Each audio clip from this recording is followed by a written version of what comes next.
बैठिए, जय हिंद। बैठिए। आज का हम लोग का मौखिक टेस्ट होगा साइंस।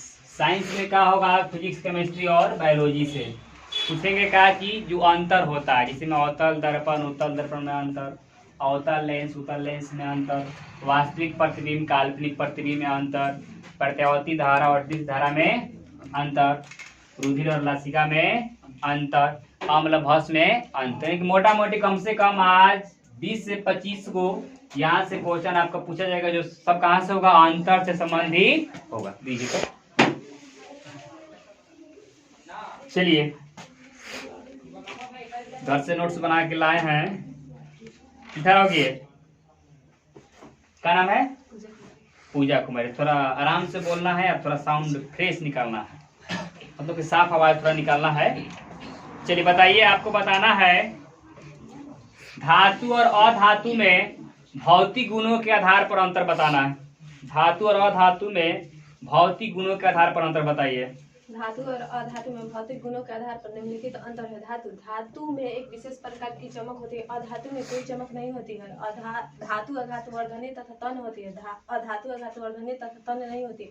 धातु विद्युत धनात्मक होती है, अधातु विद्युत ऋणात्मक होती है। धातु के घनत्व उच्च होते हैं, अधातु के घनत्व निम्न होते हैं। धातु प्रायः ऊष्मा एवं विद्युत के सुचालक होती है, अधातु प्रायः ऊष्मा एवं विद्युत के सुचालक होती है। फिर से बोलिए।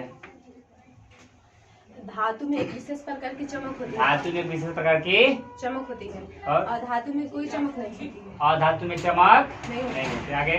धातु प्रायः विद्युत धनात्मक होती है, अधातु विद्युत ऋणात्मक होती है। यानी कि धातु धनात्मक होती है और अधातु ऋणात्मक होती है। आगे बताइए। धातु के घनत्व उच्च होते हैं, अधातु के घनत्व निम्न होते हैं। धातु के घनत्व उच्च होते हैं और अधातु के घनत्व निम्न होते हैं। आगे बताइए। धातु प्रायः विद्युत एवं ऊष्मा के सुचालक होती है, अधातु विद्युत एवं ऊष्मा के कुचालक होती है। यानी कि धातु जो का होती है विद्युत और ऊष्मा का सुचालक, और अधातु का होती है कुचालक होती है। बढ़िए, बहुत जवाब।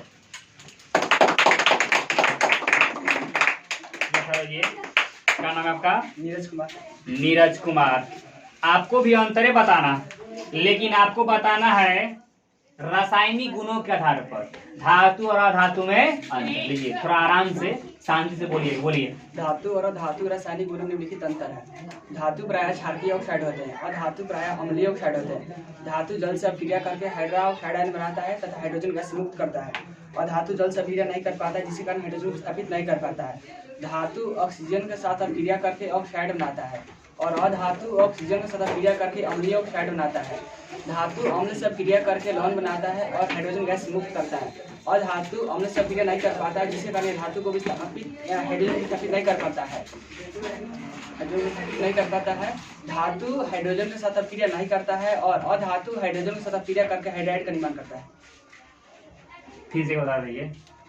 धातु प्रायः क्षारीय ऑक्साइड होते हैं। धातु का होते हैं क्षारीय, अधातु अम्लीय ऑक्साइड होते हैं। अधातु अम्लीय ऑक्साइड होते हैं। आगे बताइए। धातु जल से अभिक्रिया करके हाइड्रोक्साइड बनाता है तथा हाइड्रोजन गैस मुक्त करता है। धातु कैसे? धातु जल से अभिक्रिया करके हाइड्रोक्साइड बनाता है और हाइड्रोजन गैस मुक्त करता है। जल से क्रिया करके हाइड्रोक्साइड आयन और हाइड्रोजन गैस मुक्त करता है। और धातु जल से अभिक्रिया नहीं करता है। धातु अम्ल के साथ अभिक्रिया करके लवण बनाता है और हाइड्रोजन गैस को भी स्थापित करता है। और धातु अम्ल के साथ अभिक्रिया नहीं करता है। धातु हाइड्रोजन के साथ अभिक्रिया नहीं करता है, जबकि अधातु हाइड्रोजन के साथ अभिक्रिया करके हाइड्राइड का निर्माण करता है। बहुत बने जवाब। चलिए पकड़िए। क्या नाम है? रोहित कुमार। पकड़िए, क्वेश्चन आपके लिए अंतर से क्वेश्चन होगा।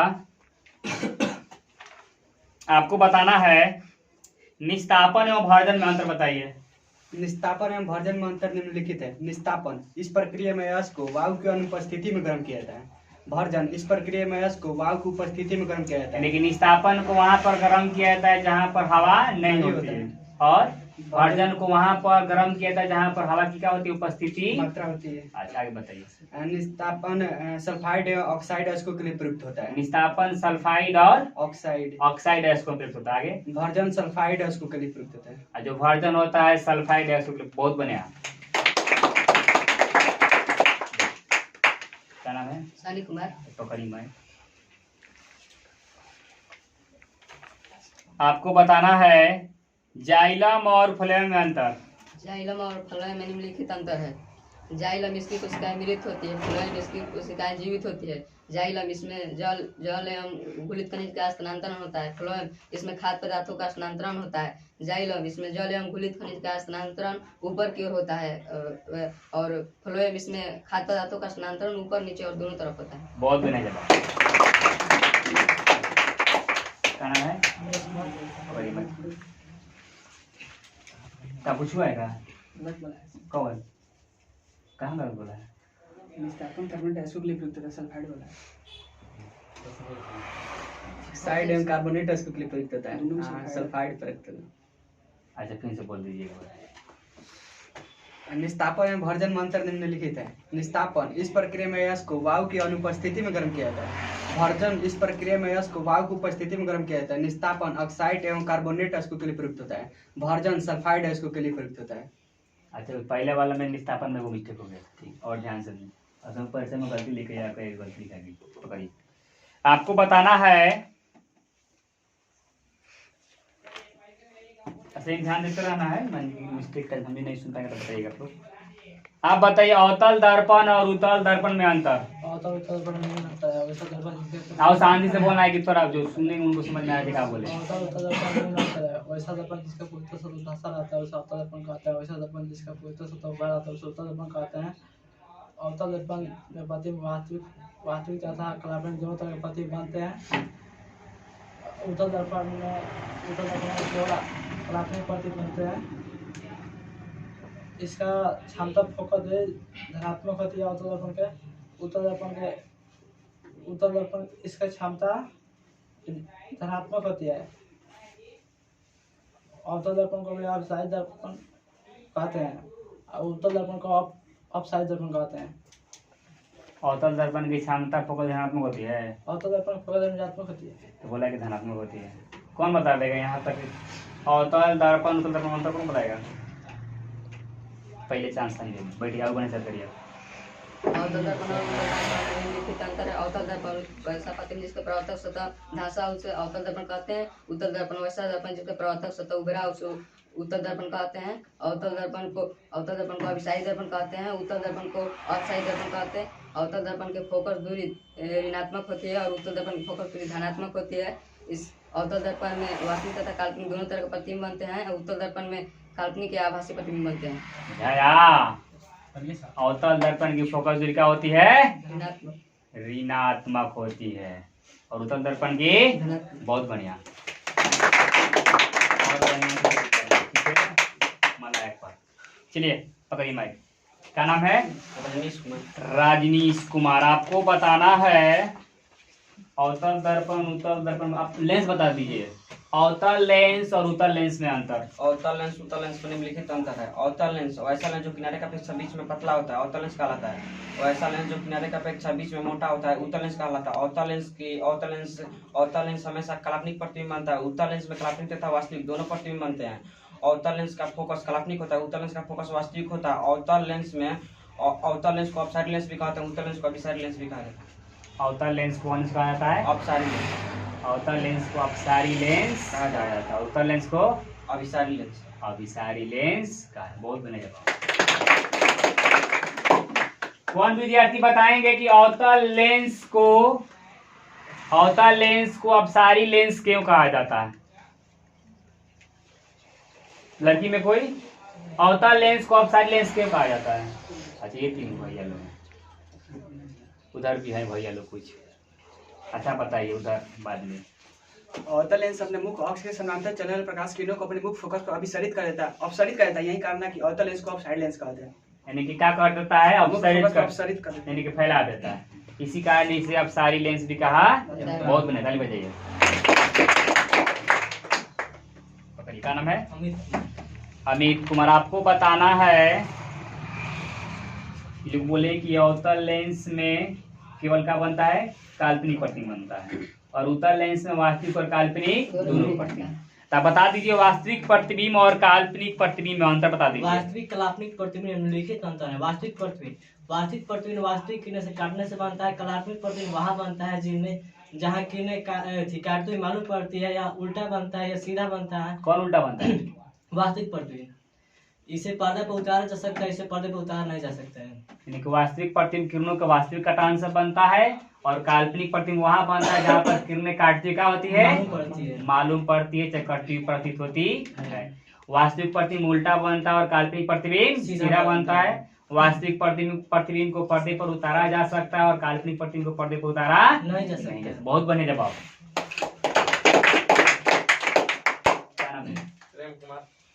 प्रेम कुमार, आपको बता देना है। आप बताइए, प्रत्यावर्ती धारा और डिश धारा में अंतर बताइए। प्रत्यावर्ती धारा और डिश धारा में निम्नलिखित अंतर है। प्रत्यावर्ती धारा, इस धारा की सहायता से संचायक सेल को चार्ज नहीं किया जा सकता है। डिश धारा, इस धारा की सहायता से संचायक सेल को चार्ज किया जा सकता है। इससे प्रत्यावर्ती धारा में इससे विद्युत चुंबक बनाया जा सकता नहीं, इससे विद्युत चुंबक नहीं बनाया जा सकता है। डिश धारा, इससे विद्युत चुंबक बनाया जा सकता है।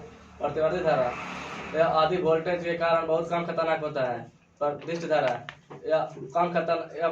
यह कम वोल्टेज के कारण अपेक्षाकृत कम खतरनाक होता है। सही है ना? तो बताया है तो सुने हैं नो? हाँ सर। बोल सुनते रहना। और कुछ दोबारा पूछ सकते हैं, मत बताइए। क्या नाम है? मोहित कुमार। मोहित कुमार, आपको बताना है। आप यहाँ बायोलॉजी में अंतर पूछेंगे आपसे हम। आप बता दीजिए, रुधि और लासिका बताइए अंतर। रुधिर का रंग लाल होता है, लसिका का रंग हल्का पीला होता है। आराम से। रुधिर में कनिक पाया जाता है, लसिका में कनिक नहीं पाया जाता है। रुधिर में हीमोग्लोबिन पाया जाता है, लसिका में हीमोग्लोबिन नहीं पाया जाता है। रुधिर में अधिक मात्रा में प्रोटीन पाया जाता है, लसिका में कम मात्रा में प्रोटीन पाया जाता है। हो गया, बहुत बढ़िया। कम से कम 3 आपको अंतर याद होना चाहिए। 3 से अगर ऊपर गए तो बहुत बढ़िया, लेकिन 2 से कम नहीं होना चाहिए। कम से कम।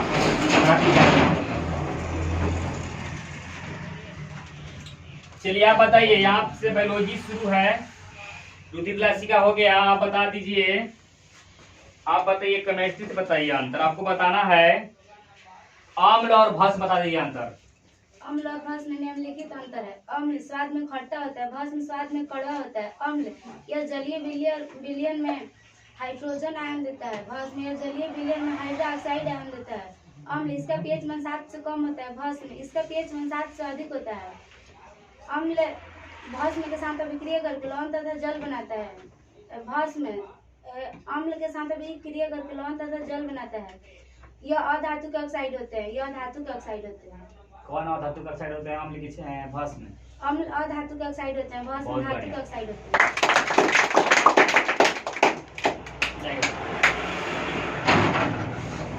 आप बताइए, धमनी और शिरा मंत्र बताइए। धमनी और शिरा में निम्नलिखित अंतर है। धमनी में शुद्ध रक्त प्रवाहित होता है और शिरा में अशुद्ध रक्त प्रवाहित होता है।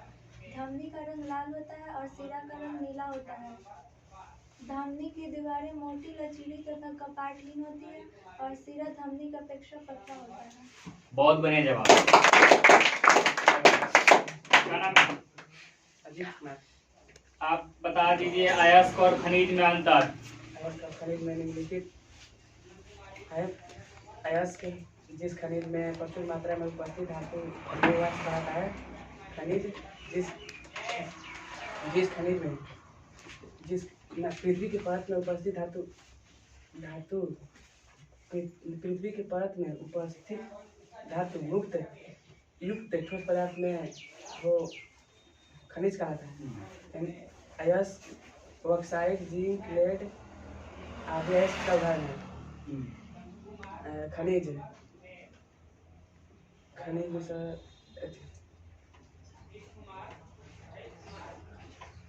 में अभ्रक, सेहन, वंक आदि खनिज का उदाहरण है। और बढ़िया से याद करना, याद रखिए थोड़ा कठिन और बढ़िया से याद करिए। कौन बताएंगे अयस्क और खनिज में अंतर? तनी बढ़िया से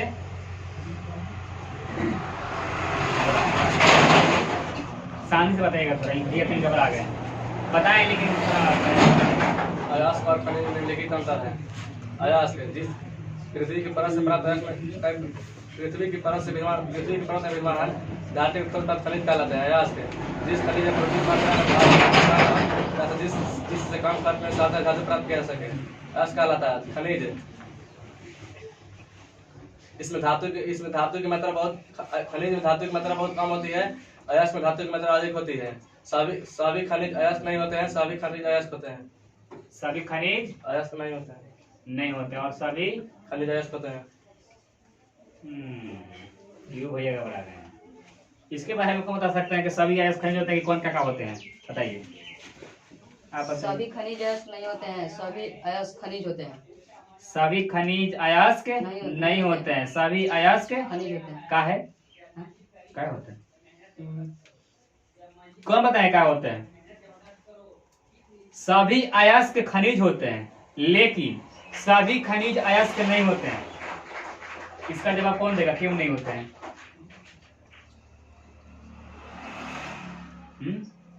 नहीं मालूम। अयस्क को प्राप्त कहां से किया जाता है? खनिज। इसलिए सभी अयस्क खनिज होंगे लेकिन सभी खनिज अयस्क क्योंकि अयस्क को उसमें से प्राप्त किया जा रहा है, उसमें से निकल रहा है। जो शुद्ध पदार्थ निकले वो क्या होगा? अयस्क होगा। इसलिए जितना भी अयस्क है सब खनिज कहला जाएंगे लेकिन सभी खनिज अयस्क नहीं कहलाएंगे। ये बहुत बहुत छोटा सा जवाब था, बहुत बढ़िया। चलिए, क्या नाम है? अंशु कुमारी।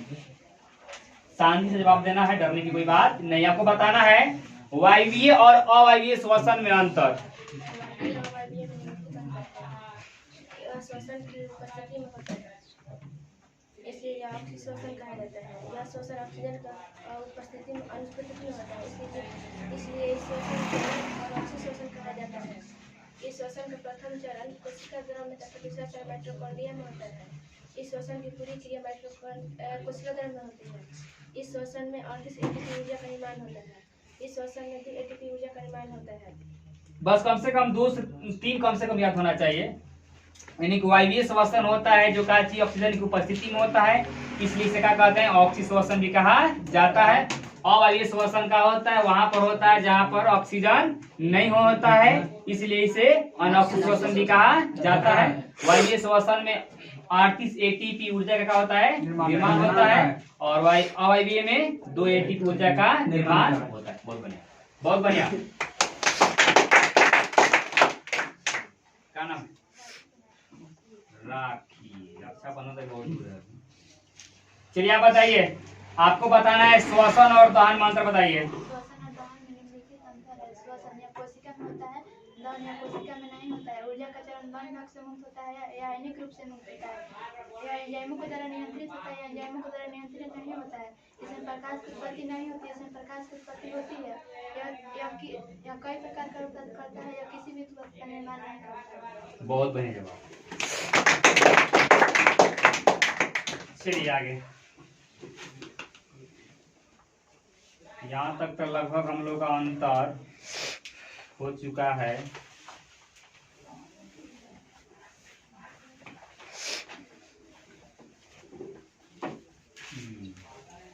आप अंतर मत बताइए, आप बताइए अवतल दर्पण बता दीजिए उपयोग कहाँ कहाँ होता है? मोटर गाड़ी के साइड मिरर के रूप में, सोलर कुकर के रूप में, हजामती दर्पण के रूप में, रोगियों के नाक कान आदि के जांच में। फिर से बोलिए एक बार। मोटर गाड़ी के साइड मिरर मोटर गाड़ी के साइड मिरर के रूप में, के रूप में, हजामती दर्पण में, साइड मिरर के रूप में, अवतल दर्पण, साइड मिरर की हेडलाइट, हेडलाइट के रूप में, तब साइड में बोल रहे हैं। साइड मिरर के रूप में उत्तल दर्पण का उपयोग किया जाता है लेकिन हेडलाइट के रूप में अवतल दर्पण का उपयोग किया जाता है। आगे बताइए। सोलर कुकर के रूप में, हजामती दर्पण के रूप में, रोगियों के नाक कान आदि गले की जांच में। बहुत बढ़िया, बहुत बढ़िया। साइड में क्या बोलना? हेडलाइट के रूप में। चलिए आप बताइए। ये तो बता दिया अवतल, आप बता दीजिए उत्तल दर्पण।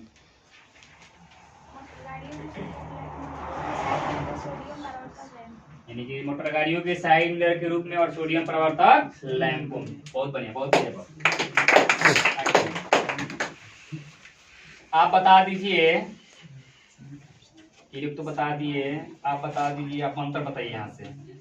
श्वेत रक्त कणिकाएं और लाल रक्त कणिकाएं में अंतर बता दीजिए। श्वेत रक्त कणिकाएं और लाल रक्त कणिकाएं में निम्नलिखित अंतर है। इसमें हीमोग्लोबिन पाया जाता है, इसमें हीमोग्लोबिन नहीं पाया जाता है। इसमें केंद्रक होता है, इसमें केंद्रक नहीं पाया जाता है। इसमें इसकी संख्या कम होती है, इसकी संख्या बहुत अधिक होती है। किसमें हीमोग्लोबिन पाया जाता है? लाल में कि श्वेत में? ये लाल रक्त में पाया जाता है, सफेद में नहीं पाया जाता। ठीक से बोलिए आंसर। सफेद रक्त कोशिकाएं और लाल रक्त कोशिकाएं में निम्नलिखित अंतर है। याद रखिएगा, पहले श्वेत रक्त कोशिकाएं बोल रहे हैं यस और बाद में लाल रक्त कोशिकाएं बोल रहे हैं, यस। तो अंतर थोड़ा ध्यान से बोलिए। इन वाला इन में पलट हो रहा है, नो ध्यान से बोलिए। इसमें हीमोग्लोबिन नहीं पाया जाता है, इसमें हीमोग्लोबिन पाया जाता है, इसमें केंद्रक पाया जाता है, इसमें केंद्रक नहीं पाया जाता है, इसमें इसकी संख्या कम होती है, इसकी संख्या बहुत अधिक होती है। बहुत बढ़िया। किसकी संख्या कम होती है? सफेद रक्त। बहुत बढ़िया। चलिए, आप तो बता दिए अवतल उत्तल, आप बता दीजिए। आपको बताना है, आप ये उपयोग बता दीजिए। आप बता दीजिए समतल दर्पण का उपयोग।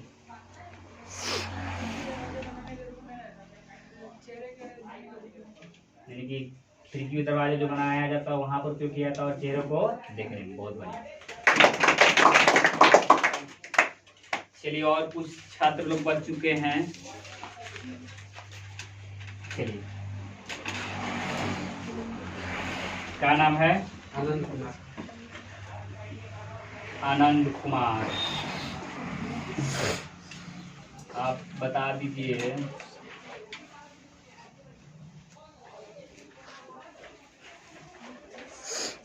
सौ पोषी और विषम पोषी एक बच गया, बताइए आंसर बायोलॉजी में। सौ पोषक वैसा पोषण जिसमें जीव अपना भोजन स्वयं संश्लेषित करते हैं, उसे सौ पोषी कहते हैं। विषम पोषी वैसा पोषण जिसमें जीव अपना भोजन स्वयं संश्लेषित नहीं करते हैं। यानी कि जो भोजन स्वयं बनाते हैं सौ पोषी, जो स्वयं नहीं बनाते हैं विषम पोषी। आगे बताइए। समपोषी वैसा जल तथा कार्बन डाइऑक्साइड के परस्पर संयोजन से कार्बनिक पदार्थ का निर्माण करते हैं। विषम पोषी वैसा जीव जो अपना भोजन पौधे तथा अन्य शाकाहारी जीवों पर निर्भर रहते हैं। यानी कि जो सौ पोषी होते हैं अपना भोजन सूर्य की प्रकाश, जल और कार्बन डाइऑक्साइड के साथ बनाते हैं, लेकिन जो विषम पोषी होते हैं अपने भोजन के लिए पेड़ पौधे और शाकाहारी जीव जंतु पर निर्भर रहते हैं। बहुत बढ़िया जवाब। क्या नाम है? रोशन राज। आप बता दीजिए एमीटर एवं वोल्ट मीटर में अंतर बता दीजिए। मीटर और वोल्ट मीटर में निम्नलिखित अंतर है। मीटर से विद्युत धारा मापा जाता है, वोल्ट मीटर से विभवांतर मापा जाता है। मीटर को श्रेणी क्रम में जोड़ा जाता है, वोल्ट मीटर को पार्श्व क्रम में जोड़ा जाता है। मीटर का स्केल एम्पियर होता है, वोल्ट मीटर का स्केल वोल्ट होता है। मीटर को ए द्वारा सूचित किया जाता है, वोल्ट मीटर को भी द्वारा सूचित किया जाता है। बहुत बढ़िया। और जो विद्यार्थी जो एमीटर और वोल्ट मीटर में अंतर बता सकते हैं, कौन बता देगा? एमीटर और वोल्ट मीटर में अंतर कौन बता सकते हैं? बताइए तो पहले। मीटर के द्वारा विद्युत धारा का मापन किया जाता है, वोल्ट मीटर के द्वारा विभवांतर का मापन किया जाता है। मीटर का स्केल एम्पियर में होता है, वोल्ट मीटर का स्केल विभवांतर का स्केल वोल्ट मीटर में होता है। मीटर का पाठ्यांक ए होता है और जबकि वोल्ट मीटर का पाठ्यांक भी होता है। मीटर का आदर्श प्रतिरोध 0 होता है और वोल्ट मीटर का आदर्श प्रतिरोध इन्फिनिटिव होता है। यानी कि मीटर का आदर्श प्रतिरोध 0 होता है और वोल्ट मीटर का इन्फिनिटिव। आदर्श प्रतिरोध का होता है अनंत होता है। ये वो नहीं बताया। बहुत बढ़िया, बहुत बढ़िया। चलिए, यहाँ से लास्ट क्वेश्चन आप बताइए।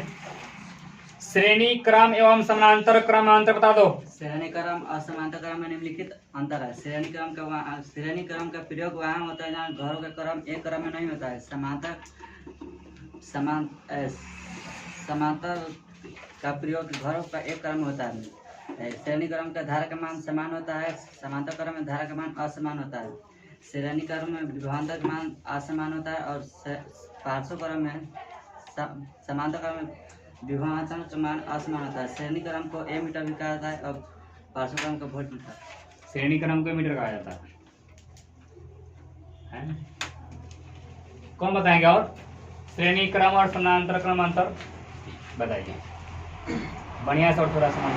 श्रेणी क्रम और समांतर क्रम में निम्नलिखित अंतर है। श्रेणी क्रम इस संयोजन में पहला प्रतिरोधक का सिरा दूसरा सिरा तथा दूसरा प्रतिरोधक का पहला सिरा एवं दूसरा प्रतिरोधक का दूसरा सिरा एवं तीसरा प्रतिरोधक का पहला सिरा जुड़ा रहता है और यह प्रक्रिया आगे की ओर इसी प्रकार चलती रहती है, जिसे श्रेणी क्रम संयोजन कहते हैं। समांतर क्रम संयोजन इस संयोजन में पहला प्रतिरोधक का सिरा एक साथ तथा दूसरा प्रतिरोधक का सिरा एक साथ जुड़ा होता है, जिसे समानांतर क्रम संयोजन कहते हैं। समानांतर क्रम में विभवांतर का मान समान होता है, श्रेणी क्रम में धारा का मान समान होता है। हमारे घरों में श्रेणी क्रम का उपयोग नहीं किया जा सकता है, हमारे घरों के उपकरण में समांतर क्रम का उपयोग किया जा सकता है।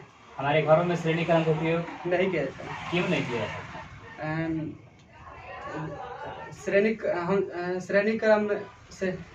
श्रेणी क्रम का उपयोग हमारे घर में नहीं किया जाता है क्योंकि इसमें विविध तरह का मान भिन्न प्राप्त होता है।